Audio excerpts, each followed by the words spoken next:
Hi everyone, this is a tutorial which will go over how to use the new restraint documentation in Meditech.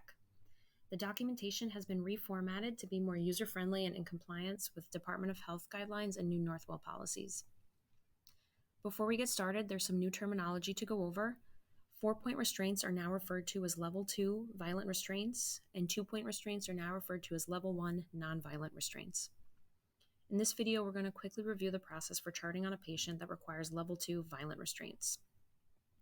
When orders are placed, the following interventions will populate your list. The first intervention for manual hold does not need to be filled out. Use this intervention only in instances when you apply a manual hold and nothing else. An example of this is when a manual hold is applied to administer IM medication. And also in this instance, there would only be an order for manual hold and nothing else. The reason it appears here is because the intervention is linked to the physician order.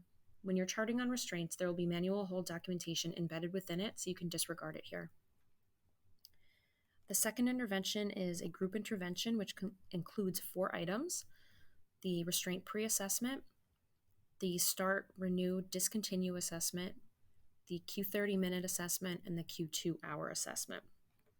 We recommend not using the document spreadsheet feature when charting here because all of the interventions will show up. It's also important to make sure that the timing of these interventions is accurate. So you want to make sure you back time before you start each intervention. We've created a new restraint worksheet to go along with the new Meditech documentation to help you keep track of the times as you sit down to chart, because usually we're not charting in real time when this is happening.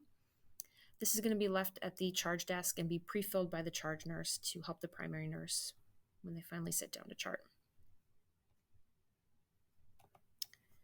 So the first intervention is the pre-assessment. When you're doing level 2 restraints, we want to indicate that we first applied a manual hold and that led to level 2 restraints. From here, you'd continue on to document the indication for the restraints, alternative interventions, and the name of the physician notified. The next intervention is the start, renew, discontinue assessment. This is designed to fill out the certain sections that apply and to update the plan of care each time you use this intervention. When you're starting, you want to make sure you fill out the manual hold sections and then fill out the start sections. And all of these times you can reference in your restraint worksheet. The renewal section here, you could also complete if you end up renewing your restraints. And then when you discontinue restraints, you want to make sure to fill out the discontinue portion as well as the patient debrief section. And anytime you use this intervention, you want to make sure you complete the plan of care update at the bottom. And the next intervention is the Q30 Minute Assessment.